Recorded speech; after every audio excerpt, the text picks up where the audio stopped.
Hey, what's up everybody? Lily Director back with a brand new video. So hopefully you're able to see me and hear me very clearly. I'm at the park sitting down here against the tree.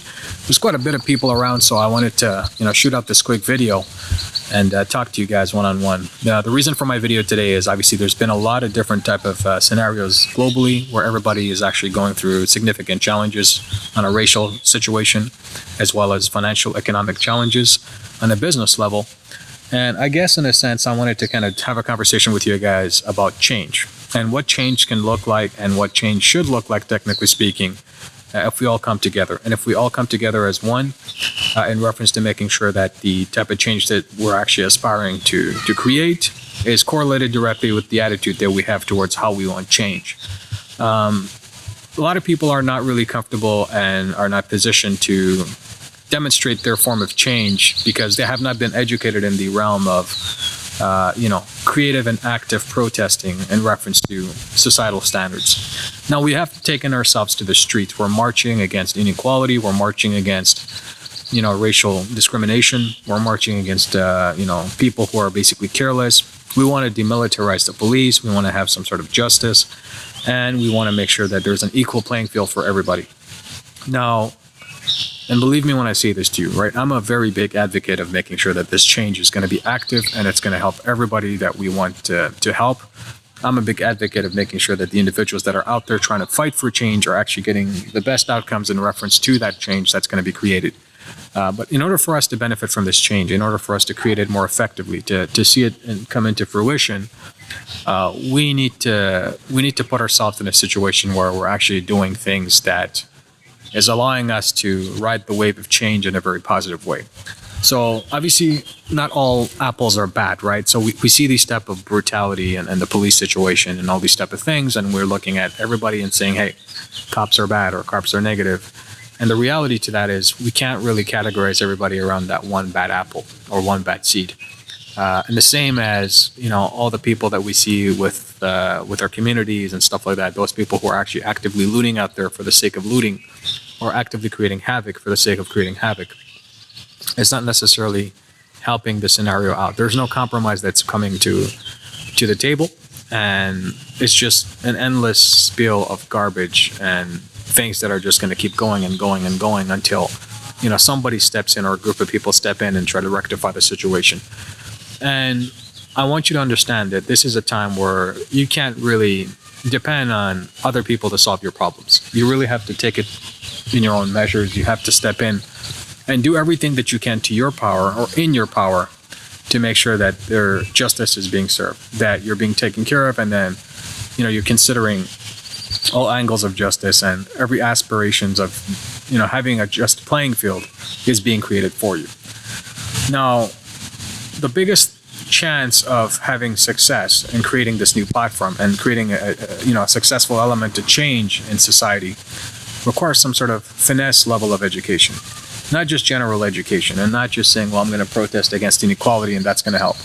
I'm talking about finesse type of education, which means you really have to know the specifics in relation to every scenario and be educated about those type of scenarios. Be looking out for injustices that happen all across the US. Be looking out for injustices that happen on a regular basis and understand why they're happening, and have a platform to be able to create the change that's necessary to drive that injustice away, to make sure that the injustice doesn't enter into our doorstep, so it stops at their tracks before it even becomes an issue. And to have those type of scenarios where you can actually create that level of platform and playing field requires community effort. And I'm sorry about the wind. There's quite a bit of noise, so you can probably hear a little bit of wind, but I apologize about that. So yeah, you have to create a scenario where you can even out the playing field. And in order to do that, you really need to concentrate, number one, on that right finesse type of education to be able to get comfortable around the areas of, hey, I'm not going to allow this to happen, not here, not ever. And for me to really take part of creating this change, I need to create a platform for myself and those around me that is inviting to a certain level of education that helps us create this new change. Whether it be black communities or white or brown or whatever the case, we're human beings at the end of the day, and we bleed the same blood. We breathe the same air, and we're stepping foot in the same land. And that itself, we know, is a basis of society. But the reason why there's so much uneven playing fields, the reason why there's so much inequality in the first place is because, one, it was designed and engineered in a way that was unfair from the get-go, right? Back in the days, you had slave owners, you had people who were basically taking advantage of your labor and exchanging you for, profit and stuff like that. And then you had education that was kind of biased. You'd have black people sit in a corner where white folks would sit in the front, or whatever the case. And there was some sort of segregation that happened. And today, albeit that we don't see a lot of this type of racism in the forefront of society and media and all that kind of stuff, because exposure kind of puts them at risk. There's legal systems and justice systems that kind of were created for the sake of making sure that everything was evened out. The consideration where you have a lot of black people who are not getting jobs just because of their names, or just because their profile doesn't match what the candidate is looking for because they're not looking white, or whatever the case. I mean, there's a lot of that, right? There's a hidden form of racism that we're not really seeing every day. And to get past this, to get to a point where we can all come together and say, you know what, let's find a way as a community to demystify their whole bias about us as a community, their whole bias about how black people are, what they do, why they're not educated. And let's move away from that plateau of uneven grounds into something where it's a lot more fair for us as a community. So to do that, we have to fight for not just equality and justice, right? The reason I say that is because equality and justice and fighting for it is all great and dandy. But if you have nobody giving you the tools or the resources or the education beyond where it's equal, then you have nothing to look forward to. You can fight for inequality and create a platform for justice and even grounds. But if the other side of your ground is not as green as the grass on this side of the town, you still have nothing to work with. You don't have the tools, you don't have the resources, you don't have the platform to create that level of change, to create that level of transformation. So don't just fight for that inequality or injustice. Fight for evening out the playing field in terms of resources and accessibility to those resources, which in turn are going to provide a platform for you to move ahead in society and not just stay behind. Because the reality is, right now as things are, if you think about it very clearly, and if you really consider where we're standing today, you have access to the legal system by all means. You have access to the education. You have access to schooling that's supposed to be fair for everybody. You have access to jobs like anybody else. You have an equal opportunity to create an entrepreneurial journey and to build a lot of wealth. So if you think about that, that's already there. It's already a given. Now, of course, there's injustices and inequality and oppression and this type of social, issues that we're suffering here. That's kind of apparent, right? Like there's a lot of different things that we're not really being justly approached towards. But if we fight for that and we get rid of those basic level problems as a beginning point, the next few points we need to really consider is what's next for us? How do we access those tools and resources, basically the education that's necessary to hold our communities accountable? We have a lot of kids that are growing up in all this, amidst all this type of issues and social, I guess, upheaval and distress. And of course, they're watching all this type of inequality, take face. We really need to focus on giving these children, especially the black kids, right? We need to give them more in terms of a level of comfort and escape that when they go home, they're not faced with the type of bias that they hear outside. When they go home, they're given the tools and platform to get educated. Don't think of civil society as a means of, this person is too white to be black, or he's trying to be an Uncle Tom, or whatever those biases we carry ourselves with. And we got to stop calling ourselves the N-words. I'm sorry, but that doesn't really help our situation either, right? We're justifying why racism should exist further. It doesn't make any sense. We should address each other with civil respect, and we should address each other as human beings. There's just so much things that need to happen here first, right, before it happens out there.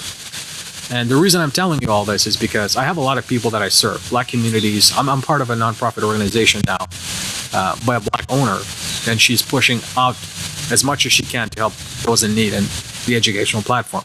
I'm sitting at the board of advisors with her, and we're trying to create that social change. But the change will only happen if we can carry ourselves and build a habit, at least for the next, decade or two, of really creating that change inwards first, right?